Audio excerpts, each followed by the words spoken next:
सुप्रभात। हे ईश्वर, मेरा लक्ष्य तू है।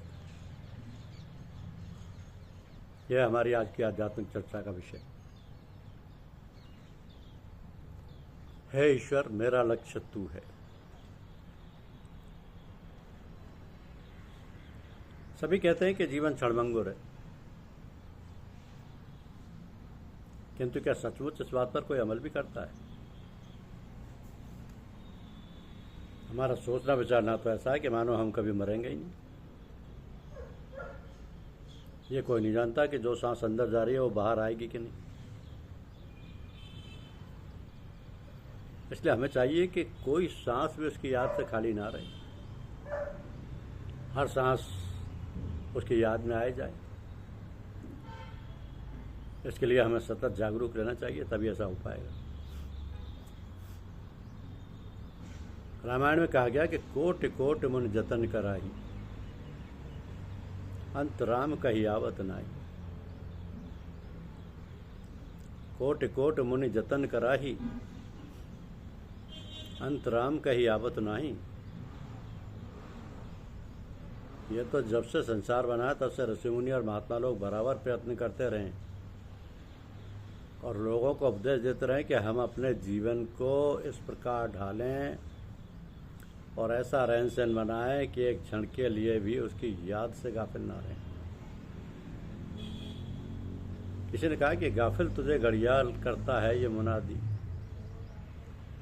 गर्दू ने घड़ी उम्र की एक और घटा दी। तो हम दुनियादारी के काम में, व्यवसाय और नौकरी में कितनी लगन और चतुराई से काम करते हैं और कहीं तनिक भी देर सवेर और गड़बड़ी नहीं होने देते। तो अपना काम को हम दिन भर अथक परिश्रम करके रात भर जागकर पूरा करते हैं, परंतु भगवत चिंतन के विषय में लापरवाही व जल्दबाजी से काम लेते हैं और बेगार टालते हैं। मानो कोई सिर पर खड़ा हुआ, पूजा पाठ के समय तो हम खाना पूरी करते हैं। इसका मतलब तो ये हुआ कि हम अंतर में पूजा पाठ की लगन और रुचि हमें नहीं है। ये काम तो बस हमें किसी तरह से कर लेना है, सोचकर हम पूजा करते हैं, ये सोचकर। तो जब हमारा ध्यान, हमारी लगन उस ओर है ही नहीं, तो उसका प्रभाव हमारे दिल दिमाग पर कैसे हो सकता है? हम लोग पूजा के काम में तो नागा भी कर देते हैं, परंतु दुनियादारी के काम में तनिक भी गड़बड़ी नहीं होने देते, क्योंकि हमें ख्याल रहता है कि तनिक भी गड़बड़ी से काम बिगड़ जाएगा और हमें घाटा या हानि उठानी पड़ेगी। इसलिए हमें अपना लक्ष्य निर्धारित करना चाहिए और दृढ़ संकल्प पूर्वक यह निश्चित करना चाहिए कि हम ये चाहते हैं और हमें जैसे भी उस चाह को पूरा करना है। हमें थोड़ी थोड़ी देर बाद ख्याल करते रहना चाहिए कि हे ईश्वर, मेरा लक्ष्य तू है और तेरी इच्छा अनुसार चलना। तू मुझे अपना सच्चा प्रेम और ज्ञान प्रदान कर।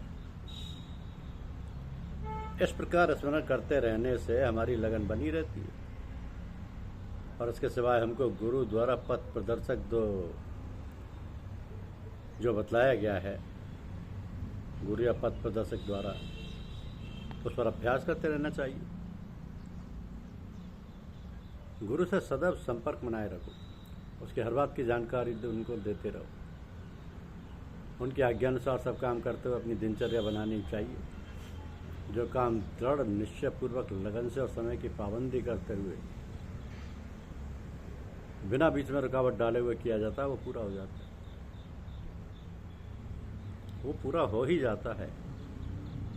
हिम्मत है मर्दा, मदद है खुदा। भगवान तो सर्वव्यापी, सर्वज्ञ और सर्वसाक्षी है। ऐसा दृढ़ निश्चय करके सब काम करते रहने से पूर्ण होते हैं।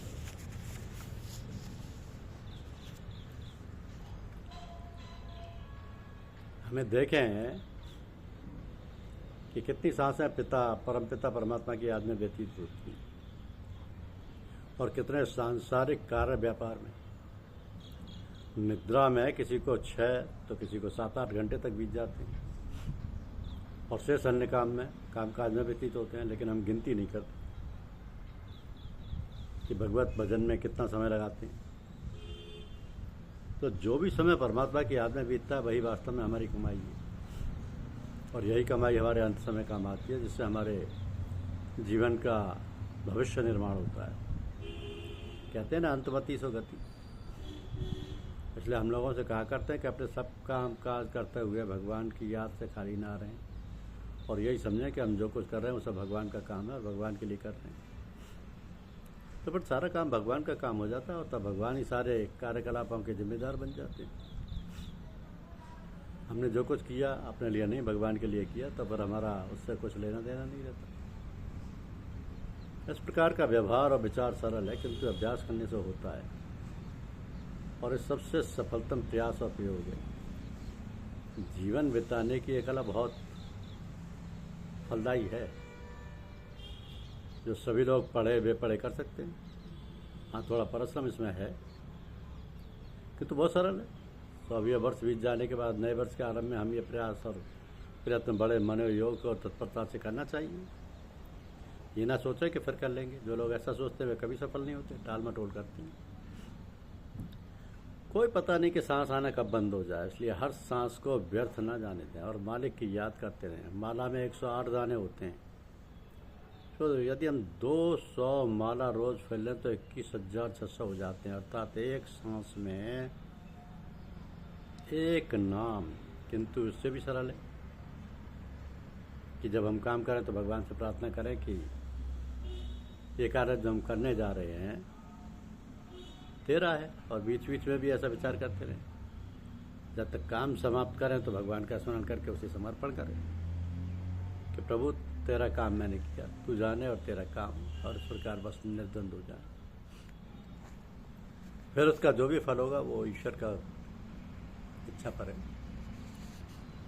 क्योंकि प्रभु का काम प्रभु को समर्पित कर दिया।